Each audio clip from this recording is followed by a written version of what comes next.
The first thing Nurse Eva Mercer noticed about St. Lazarus Military Recovery Center was the silence. Not normal hospital silence. Hospitals were never truly quiet. There were always sounds. Distant monitors beeping. Wheelchairs rolling across tile. Nurses laughing at stations. Doors opening. Footsteps moving through corridors. But St. Lazarus felt different. It felt like the building was listening. The hospital sat far north in the mountains, surrounded by dark pine forests and endless winter fog. Military patients from all over the country were sent there. Trauma recovery, long-term rehabilitation, psychological treatment.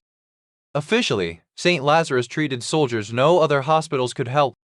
Unofficially, people called it the last stop before disappearing. Eva heard that joke during orientation. Nobody laughed after saying it. At first she assumed it was because everyone here looked exhausted. Doctors looked tired. Nurses looked nervous. Even security guards walked quickly through the halls like they wanted to reach somewhere safe. Still, Eva ignored it. Because after 3 hospital transfers in 2 years, she was used to strange workplaces. Night shift started at 11:00 p.m. By midnight she already hated the building. Not because of patients. Because of the hallways. The corridors felt wrong. Too long. Too empty. Some nights they seemed wider than before. Other nights they felt smaller. She blamed exhaustion. Until Thursday. Thursday changed everything. At 2:13 a.m. Eva pushed a medication cart through East Recovery Wing. Fluorescent lights hummed softly overhead. Room numbers passed beside her. 212. 213, 214, 215, 216, 218. Eva slowed. Looked back. Then forward again. She frowned. That's weird. Maybe renovation. Maybe a storage area. Still, she looked carefully between them. Nothing. Only blank wall. No hidden door. No construction signs. Just ordinary painted hospital wall. She stood there for several seconds. Then shrugged and kept moving. Not important. Except the next night. She noticed it again. Missing. And suddenly it bothered her much more than it should have. During lunch break she sat beside another nurse named Carla. Hey. Carla looked up from coffee. Eva casually asked. Why doesn't East Wing have room 217? Carla stopped moving. Completely. Coffee halfway to her mouth. For a strange moment. She simply stared. Then, what? Eva laughed awkwardly. Room 217. Silence. Carla slowly lowered her cup. You counted rooms? Yeah. The older nurse looked uncomfortable immediately. Very uncomfortable. Then forced a smile. Probably old renovation stuff. Really? Probably. Then she stood up and walked away. Just like that. Eva frowned. Weird. Very weird. Later that night she asked a resident doctor. Same reaction. Then a security guard. Same reaction. Then an orderly. Same reaction. Everyone suddenly became uncomfortable. Nobody answered normally. And by Saturday, Eva had become obsessed. At 2:07 a.m. she stood alone in East Wing staring directly at the wall between rooms 216 and 218. Blank wall. Nothing else. You are seriously losing your mind. She laughed softly at herself. Then, she heard it. A sound. Very faint. She froze. Listen. Nothing. Then again. Soft crying. Not nearby. Not behind her. Inside the wall. Eva slowly turned. No, impossible. The crying came again. Small. Weak. A child's voice. Very close now. Then. Nurse. Every hair on Eva's arm stood instantly. The hallway suddenly felt much colder. She looked around quickly. Empty corridor. No patients. No visitors. Nothing. Then the voice whispered again. Please. Eva stared directly at the blank wall. Her heartbeat accelerated. Open the door. Silence. Her hands slowly tightened around the medication cart. Because there was no door there. There never had been.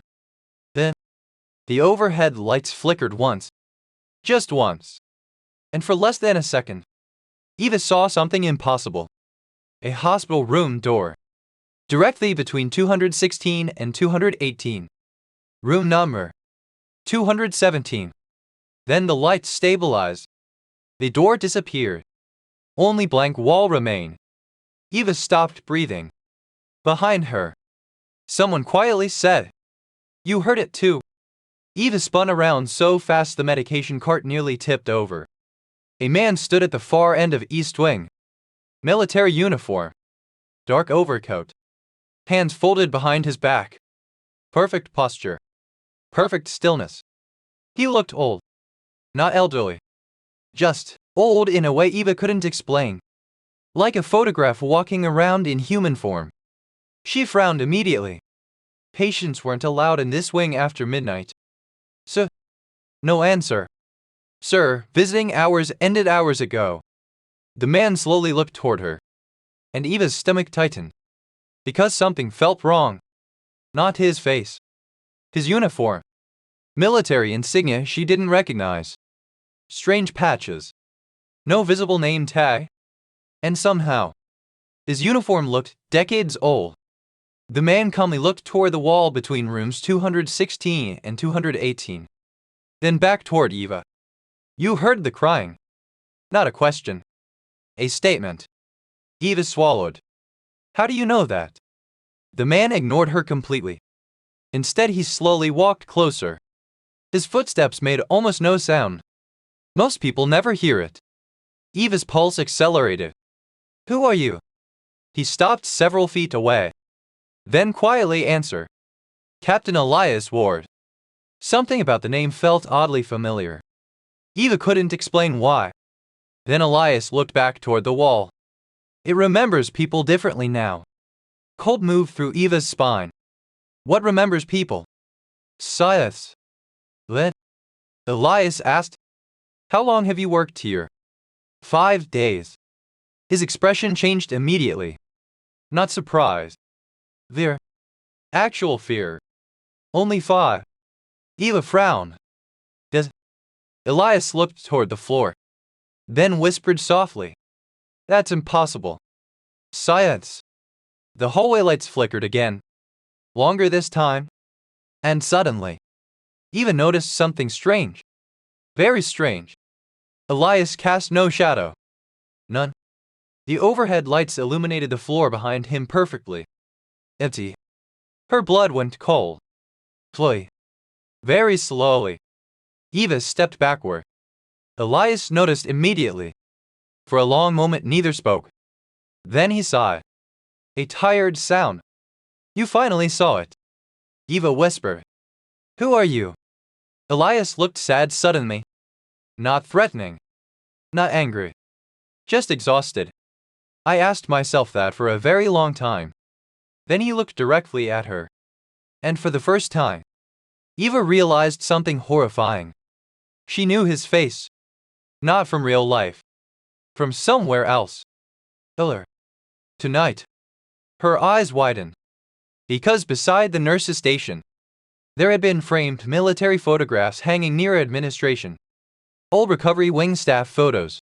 And one image showed soldiers standing beside hospital personnel decades ago. One of them was him. Same face. Same age. No difference. Eva stared. "No." Elias quietly nodded. "You found the photographs." The air suddenly felt colder. "How old are you?" Silence. Then, "I don't remember anymore." Eva stepped backward again. "No." Elias looked toward the missing room. "I used to." The crying behind the wall returned softly. Very faint. "Nurse." Eva nearly jumped. The voice sounded closer now. Closer than before. Like someone stood directly behind the wall. Elias looked toward it carefully. Then his face changed. Fear. Real fear. It knows you hear it. Eva stared. What knows? Elias looked at her. Long silence. Then, room 217. The lights flickered violently overhead. And for a split second, the wall changed again. Not entirely. Just enough. Eva saw the room. Door partially visible. Dark wooden frame. Silver numbers. 217. And beneath the door, something moved. Not feet. Hands. Dozens of pale fingers slowly sliding beneath the gap. Then darkness returned. The wall became normal again. Eva couldn't breathe. What is that? Elias stepped toward her fast. Faster than should have been possible. His voice lowered immediately. Listen carefully. For the first time, he sounded terrified. Do not answer the voices. The crying behind the wall suddenly stopped. Silent. Then another voice spoke. Adult this time. Ill. Please help me. Eva froze. Then another voice. Please. Then another. And another. Different voices. Women. Children. Whispering through the wall together. Hundreds. Begging. Crying. Calling. Elias looked horrified. No. Eva whispered shakily. What's happening? Elias stared directly at the wall. Then quietly said. It woke up. Suddenly. The intercom crackled overhead. Static hissed. Then a calm hospital voice echoed through East Wing. Attention staff, room 217 has requested nursing assistance. Silence. Eva slowly looked toward Elias. Because every hospital announcement had one thing at the end. A room number. A patient ID. But not this. Just room 217. Then the lights went out. Darkness swallowed East Wing. For a few terrible seconds, there was nothing. No hallway lights. No monitors. No sounds except Eva's breathing. Then the emergency lights activated. Deep red. The corridor returned in flashes. And Eva immediately wished it hadn't, because the wall between rooms 216 and 218 was gone. Standing there now was a hospital room door. Fully visible. Old dark wood. Silver metal numbers attached to it. 217. Eva stopped breathing. The hallway itself looked wrong now. Longer. Far longer. The ceiling stretched endlessly ahead. The fluorescent lights seemed farther apart. Even the walls had changed color slightly. The hospital no longer looked like St. Lazarus. It looked older. Much older. Like stepping into a memory of the hospital instead of the real thing. Elias slowly whispered. No. Eva looked at him. You said it wasn't real. Elias stared at the door. And for the first time since meeting him, he looked genuinely frightened. It wasn't supposed to open. The crying behind the door had stopped. Now there was only silence. Complete silence. Then, 3 knocks. Zot. Slow. From inside. Eva jumped. Elias stepped backward immediately. Do not knock back. I wasn't going to. 3 more knocks. Then a child's voice. No. Silence. Then, Mom, I'm scared. Eva froze completely. Because she knew that voice. No, impossible. Her face slowly lost color. Elias noticed immediately. What? Eva looked terrified. Because she recognized it. The voice belonged to her younger brother. Her brother Daniel. Daniel died in a car accident 11 years ago. Her lips moved weakly. No. The voice came again. Closer now. Eva. Every hair on her body stood up. No. Elias grabbed her arm hard. Don't. She barely heard him. Because her mind had already gone somewhere else. Daniel at 8 years old. Daniel smiling at her. Daniel waiting outside school. Daniel's funeral. Then, Eva, please. Tears filled her eyes instantly. Elias shook her. Listen to me. She turned toward him. His expression had become desperate. That's not your brother. Eva stared at him. But I heard. No. His voice trembled. It learns people. Science. Then he slowly looked toward room 217. First it hears memories. His face darkened. Then it becomes them. The room door creaked softly. Opening. Just slightly. A few inches. Darkness waited beyond it. Not normal darkness. Deep darkness. Moving darkness. Eva could barely breathe. Then she saw something inside. Hospital beds. Rows and rows of beds stretching impossibly far into the darkness. Hundreds. Maybe thousands. All occupied. Sleeping patients beneath white sheets. Completely still. Then one sat upright. Then another. Then another. Slowly. Every patient inside room 217 turned toward the doorway together. Eva's blood froze. Because every face was familiar. Every single one. People she had known. Her parents. Old friends. Former patients. School classmates. Even Daniel. All staring at her. Smiling. Then together. They spoke. Eva. Elias pulled her backward instantly. Don't look at them. The room lights flickered violently. Inside room 217. The smiling people began standing from their beds. Hundreds of them. Still staring. Still smiling. Walking slowly toward the doorway. Eva whispered shakily. What are they? Elias looked like he wanted to say something else. Something worse. Then finally. Science. Eva stared at him. Elias slowly looked at her. And his eyes filled with sadness. Deep, endless sadness. Everyone room 217 keeps. The corridor suddenly shook beneath them. Hospital walls groaned loudly. The lights flashed again. Then Eva saw something on the wall beside room 217. Names. Thousands of names carved into the paint. She stepped closer slowly. And her heart stopped. Because at the bottom, freshly carved, still wet, was a new name. Eva Mercer. Behind them. The hospital intercom activated again. Static whispered softly. Then, patient admitted successfully. Eva stared at her own name carved into the wall. Eva Mercer. Still wet. As if someone had written it seconds earlier. Her body went cold. No. Elias slowly lowered his eyes. Because he already knew. The moment she heard the crying, it had started. The moment she saw the door, it had chosen her. Behind room 217, the endless rows of hospital beds stretched into darkness while the smiling figures continued moving closer.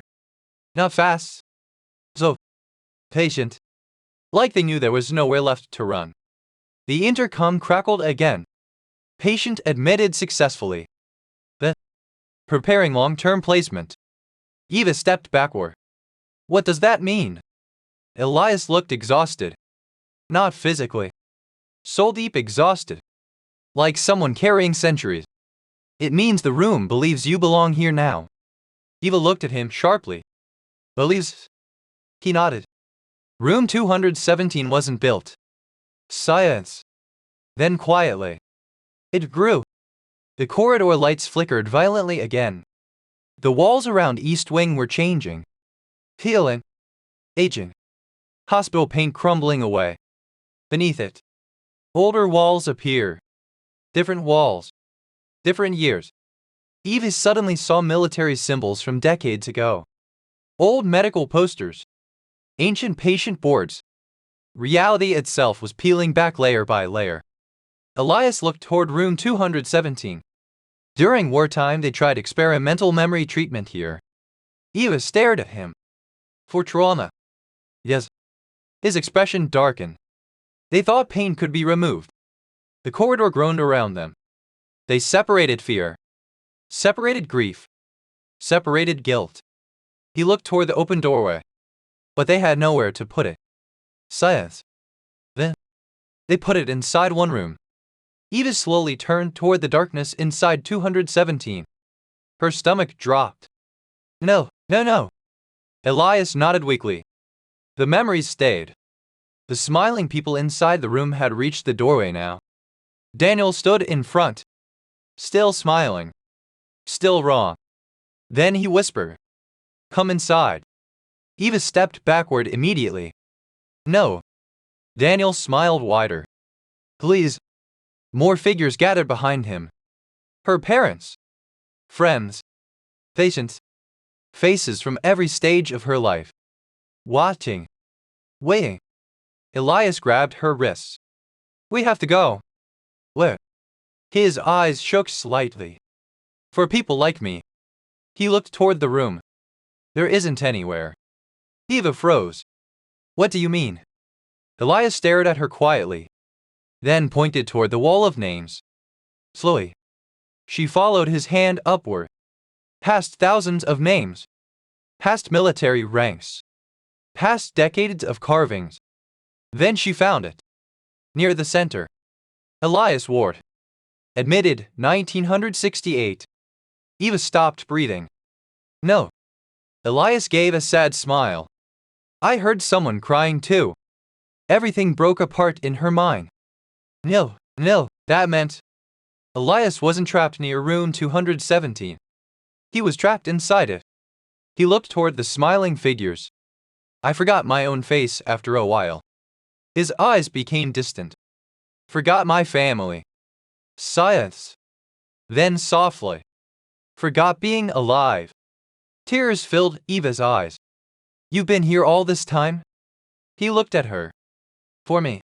A long pause. Then, it felt like a few weeks. The hospital suddenly shook violently. Room 217 was opening wider. Far wider. The darkness inside expanded into the hallway itself.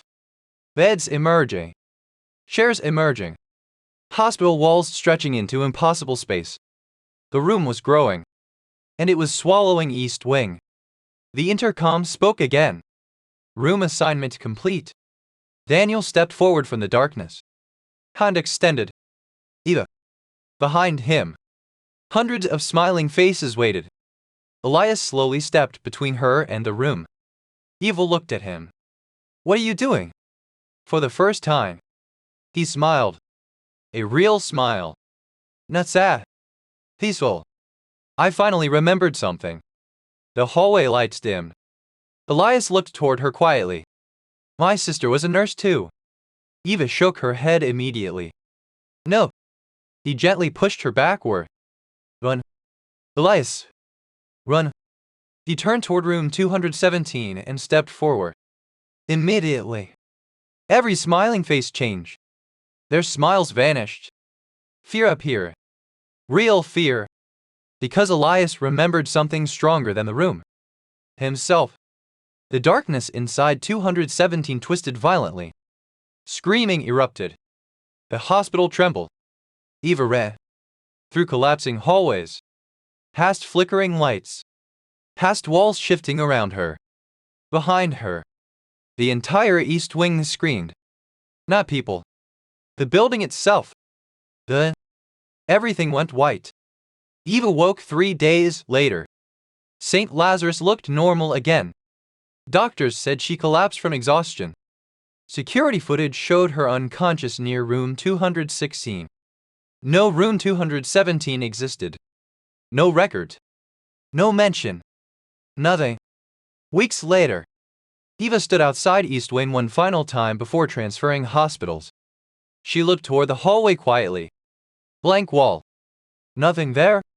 Then, for less than a second, she saw someone standing between them. Military uniform. Hands behind his back. Elias. Smiling. Then he disappeared. And far away, from somewhere inside the walls, came 3 soft knocks. Eva transferred to another hospital 2 months later. Then another. Then another after that. She told herself it was because of work. Better opportunities. Better schedules. Better cities. But deep down, she knew the truth. She was running. Because after St. Lazarus, strange things kept happening. Small things at first. Tiny impossible things. She would walk past patient rooms and notice numbers out of order. And for one horrible second, her heart would stop. Then she'd look again. 106 would be there. Normal. Exactly where it belonged. Some nights she heard soft knocking from empty supply closets. 3 knocks. Always 3. Never more. Never less. Other times she'd glance toward reflective surfaces. Windows. Mirrors. Dark computer screens. And think she saw someone standing behind her. Hands folded behind his back. Military posture. Watching. Elias. But whenever she turned, nothing. Years passed. Eventually, the fear became smaller. Now it's gone. Just quieter. Like an old scar. Then one winter night, nearly 6 years later, Eva worked late at a civilian trauma center in Seattle. Heavy snow covered the city outside. Inside the hospital, everything felt ordinary. Comforting. Monitors beat. Doctors argued. Nurses laughed around coffee machines. Normal. At 2:13 a.m., Eva looked up from a patient chart and froze. Because at the end of the corridor, a little boy stood alone, around 8 years old, pale skin, hospital gown, dark hair. He simply stared at her, smiling softly. Eva immediately stood. Hey! No response. Where are your parents? The boy slowly raised one hand and pointed behind her. Eva turned. Room numbers lined the hallway. 212, 213, 214, 215, 216. Eva stopped breathing. No. Between 216 and 218. There was only wall. Blank wall. Then came 3 soft knocks. Knock. Knock. Knock. Very slowly. Eva turned back toward the boy. He was gone. But written on the fogged window beside her, as if traced by invisible fingers, were 6 words. We saved you a bed, Eva. And somewhere very far away, inside a room that should not exist, someone smiled.